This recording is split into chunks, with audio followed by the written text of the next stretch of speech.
우리가 구약을 공부할 때 보통 통칭 이스라엘이라고 표현합니다. 근데 이스라엘이라고 하는 것은 솔로몬 이후로 분단이 된 이스라엘이죠. 그래서 북쪽은 이스라엘이라고 하고 남쪽은 유다라고 이렇게 표현을 많이 합니다. 또 이스라엘 북왕국은 수도의 명칭을 따라 사마리아 사람이라고 표현이 되기도 하고, 또 북왕국에는 에브라임 지파가 가장 큰 지파였기 때문에 너 에브라임아 뭐 이렇게 표현되는 시편이나 이런 뭐 여러 가지 구절들이 나옵니다. 부르기도 합니다. 그런데 이제 보통 우리가 통틀어서 구약 역사에서의 유대의 역사를 통틀어서 우리가 이스라엘이라고도 하지만, 특별히 이런 이 남북이 갈라졌을 때 이스라엘이라고 했을 때는 이제 북왕국을 가르치게 됩니다.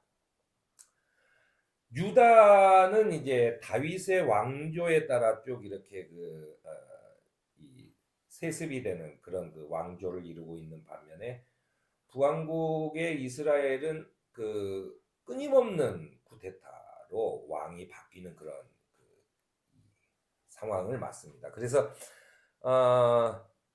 이 왕권이 매우 약하죠. 그래서 이 여로보암 왕이 활동하던 주전 8세기 후반부부터는 굉장히 국가를 유지하기가 힘든 상황이 발생합니다. 그래서 이제 그 이후로 우리가 이제 보통 포로기 뭐 이런 걸 얘기할 때는 이미 이스라엘이라고 하는 북왕국 이스라엘은 이 역사 속에서 사라진 다음이 됩니다. 하나님께서는 이렇게 망해가는 이스라엘, 그러니까 북왕국 이스라엘을 위해서 아모스와 호세아라고 하는 그런 예언자를 불러서 예언하도록 하셨습니다. 오늘 우리는 이제 호세아에 대한 이야기를 좀 하려고 하는데요. 호세아는 참 범상치 않은 이야기를 우리에게 전해줍니다. 주님께서 처음으로 호세아를 시켜서 이스라엘 사람들에게 예언을 전하실 때 주님께서는 호세아에게 이렇게 얘기합니다. 너는 가서 음란한 여인과 결혼하여 음란한 자식들을 낳아라. 이 나라가 주를 버리고 떠나서 음란하게 살고 있기 때문이다 라고 얘기해요. 그래서 호세아는 디브라임의 딸 고멜과 결혼합니다. 우리가 이제 찬송에도 고멜이 나오죠. 저 음란한 여성. 그러니까 성경에서 얘기하는 가장 음란한 여성의 대표로 항상 고멜을 얘기합니다. 호세아의 부인이 되는 거죠. 이렇게 이해가 좀 되지 않는, 왜 이렇게 하느님은 호세아에게 이런 명령을 내리실까? 호세아 1장 1절에서는 이렇게 얘기합니다. 주님께서 부에리의 아들 호세아에게 주신 말씀이라는 거예요. 또한 그 둘의 결혼 생활에 대해서도 하나님께서는 너는 다른 남자의 사랑을 받고 음녀간 된 여인 고멜을 사랑해라 라고 말씀하시는 겁니다. 이런 흔치 않은 결혼 생활은 하나님과 이스라엘을 남편과 아내로 상징해서 그걸 보여주기 위해서 호세아가 자기 인생을 통틀어서 결혼 생활을 망치는 그런 일로 벌어지게 된 거죠. 남편에 대한 최소한의 예의조차 없는 이 음란한 아내 고멜은 복된 생활을 뿌리친 것이고 율법을 어긴 것이며 수만 가지 율법을 써주었으나 자기들과는 아무런 관계도 없는 것처럼 여긴 그런 이스라엘을 상징하고 있습니다. 이런 하느님의 죄악은 이제 조금 더 발전해서 대신들이라는 것들도 모조리 나를 거슬렀던 사람들이어서 공의롭지 못했다라고 하느님은 말씀하십니다. 그리고 백성도 그들은 빈 약속이나 일삼고 거짓 맹세나 하면서 쓸모없는 언약이나 맺는다. 그러므로 밭 이랑에 도단한 독처처럼 불의가 번져 나가고 있다라고 얘기합니다. 그러면서 에브라임이 북왕국 이스라엘이죠. 에브라임은 거짓 저울을 손에 든 장사꾼이 돼서 사람 속이기를 좋아하여 거짓말만 하고 폭력만을 일삼는 사람들이다라고 하는 거예요.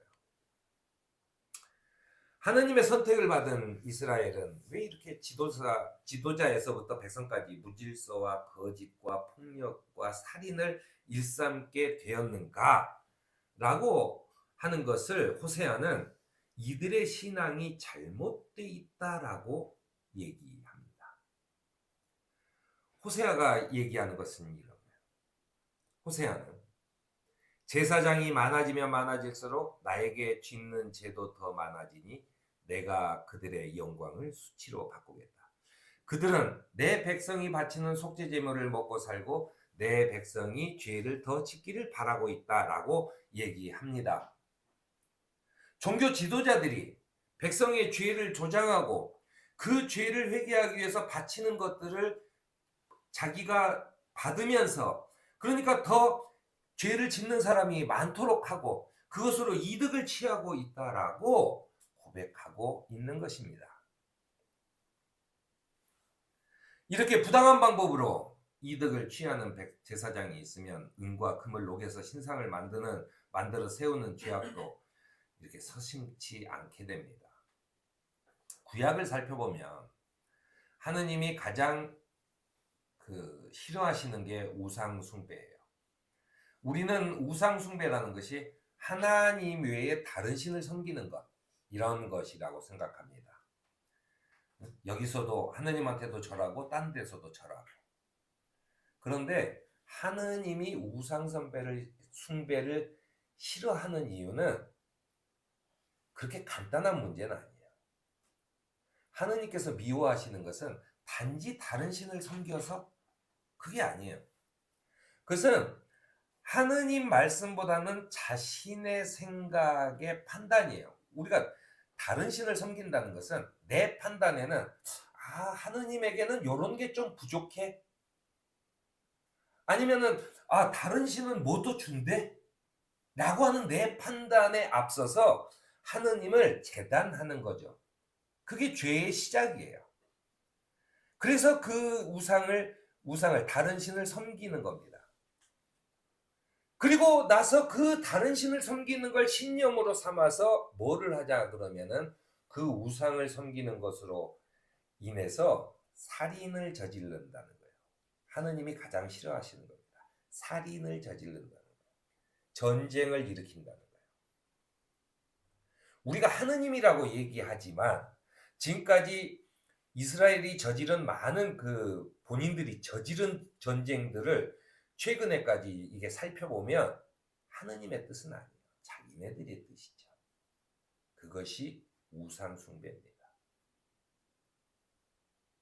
그냥 단지 절하고 한 것이 아니에요. 거기에 마음을 뺏겨서 얼마나 마음을 뺏기냐면 내가 살인을 저질러도 괜찮다라고 말할 만큼의 그 우상에 빠져버린 상태를 얘기하는 겁니다. 내가 살인을 저질러도 괜찮다. 그러니까 아들을 죽여서 바쳐라 하면은 흰놈의 골짜기에 그 아들을 죽여서 바치는 거예요. 그 뼈들을 살리겠다고 에스겔에게 하느님께서 말씀하시는 거잖아요. 그리고 백성들을 아주 난잡하게 만들고 성 도착자로 만든다라고 이야기하는 겁니다. 그렇기 때문에 주님은 너희 남자들도 창녀들과 함께 음행을 하고 창녀들과 함께 희생제사를 드리는데 너희 딸들이 음행을 한다고 벌하겠느냐? 너희 며느리들이 간음을 한다고 벌하겠느냐? 깨닫지 못하는 백성은 망한다 라고 말씀하시는 겁니다. 그리고 우상 숭배에 대해서 이렇게 말씀하세요. 그들을 내가 잘 먹였더니 먹는 대로 배가 불렀고 배가 부를수록 마음이 교만해지더니 마침내 나를 잊었다라고 하는 겁니다. 그게 우상 숭배. 그게 백성들의 죄악인 겁니다. 내가 하느님으로부터 배가 부르고 먹을 것이 일용할 양식이 해결이 되고 나에게 평화가 있으면 심심해져요. 그러니까 훨씬 더 버라이어티한 다른 신을 섬기는 겁니다. 그렇게 해서 내 생활이 난잡해지고 그것에 취하다 보니까 살인까지도 쉽게 가버리는 거예요.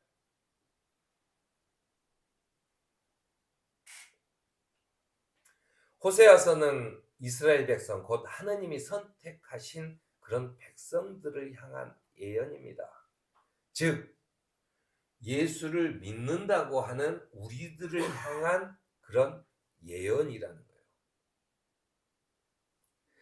성경에서는 또 예수님도요, 단지 우리 영역 밖에 있는, 물론 하느님께서 모든 인간을 창조하셨고 모든 자연과 모든 인간이 피조물이지만 하느님의 세계, 하느님의 선택받지 않는 사람들의 삶에 대해서는 그 어떤 말씀도 하지 않으셨다는 겁니다.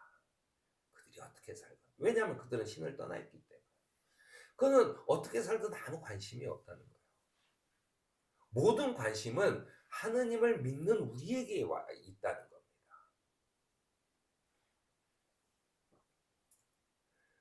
그러면 우리가 남들에게 너 예수 믿지 않으면 지옥 갈 거야 라고 얘기할 때 우리가 해야 될 일은 나는 잘 믿고 있나를 내 스스로에게 던져야 돼요. 그것이 우리가 가져야 할 신앙의 올바른 자세인 겁니다. 이것은 그래서 특히나 호세아서는 오늘 늘 함께 하시는 하느님으로부터 안락하고 평화로운 세상의 지겨움을 느끼고 보다 더 자극적이고 더 많은 것을 줄 것이라고 주장하는 우상들에게 눈길을 돌리는 사람들을 향해서 하시는 말씀이라는 얘기입니다. 우리는 늘 그렇죠. 늘 내 곁에 존재하는 사람보다는 다른 것들에게 더 마음을 뺏기게 됩니다.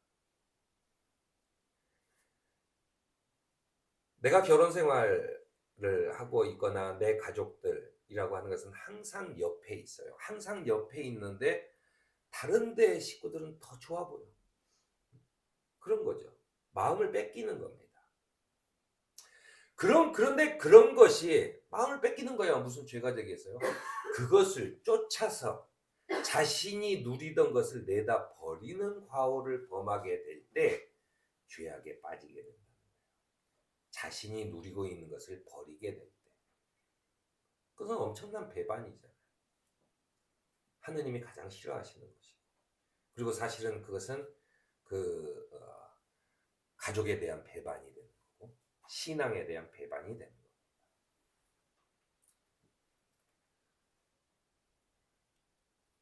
요한 2서는 이렇게 얘기합니다. 지금 내가 그대에게 간청하는 것은 우리 모두가 서로 사랑하자는 것입니다. 그렇지만 내가 이 계명을 써내는 것은 우리가 이전까지는 없었는데 내가 특별히 우리는 이제 사랑합시다 라고 얘기하는 게 처음 하는 얘기가 아니라 이게 처음부터 가지고 있었던 계명을 다시 한번 써보내는 것이라는 거예요. 이 이야기들이 매우 지겨운 이야기죠. 네 부인을 사랑해라. 네 남편을 사랑해라. 라고 하는 얘기가 뭐 얼마나 큰 그래야지 뭐 이런 놀라운 일은 아니잖아요. 그런데 다시 한번 말하는 겁니다.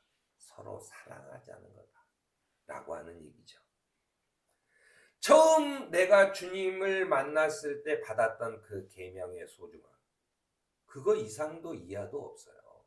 내가 점점 믿었더니 마치 그 태권도에서 급수가 올라가고 단을 따고 하듯이 내가 믿으면 믿을수록 점점 더 어떤 그 계급이 올라가는 게 아니라 그때 그대로예요. 그냥 처음 내가 받았던 그 평화와 사랑, 은총, 이게 다인 겁니다. 이게 내가 지겨워져서 도망갔다 다시 들어오고 도망갔다 다시 들어오고 하는 거죠. 그런데 도망가더라도 이것을 완전히 자기가 받은 복을 자기가 발로 차버리고 나가서 살인을 저지를 때까지 망가지지는 말자라고 하는 얘기입니다. 그래서 우리는 처음에 주님으로 받았던 계명의 소중함과 처음 사랑이 시작되었을 때를 기억해야 된다라고 하는 거예요. 그래서 신앙은 기억과 기다림입니다. 하나님께서 계속 이스라엘 백성에게 얘기해요. 지겹도록 나는 너를 이집트에서 건져낸 하나님이다. 계속 기억하라고 하는 거죠. 처음을.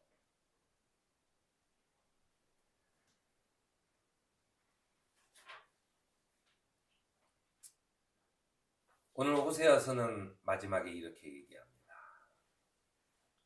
주님께서 우리를 찢으셨으나 다시 싸매주시고 우리에게 상처를 내셨으나 다시 아물게 하신다. 그러니 이제 주님께로 돌아가자. 이게 호세아서의 말씀입니다.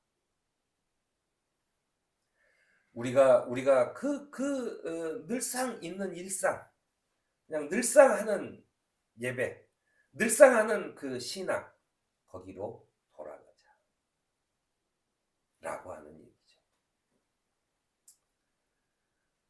그것이 바로 사랑받을 자격이 있는 사람이다라고 하는 얘기예요.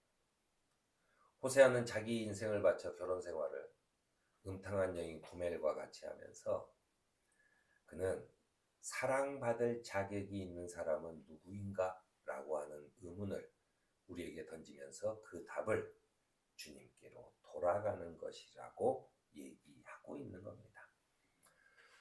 오늘 우리에게 소명의 말씀을 주시고 사랑하신다고 말씀하신 주님의 부르심에 응답하여 주님의 사랑을 받을 자격이 있는 소명 공동체가 되는 저와 여러분이 되기를 바랍니다.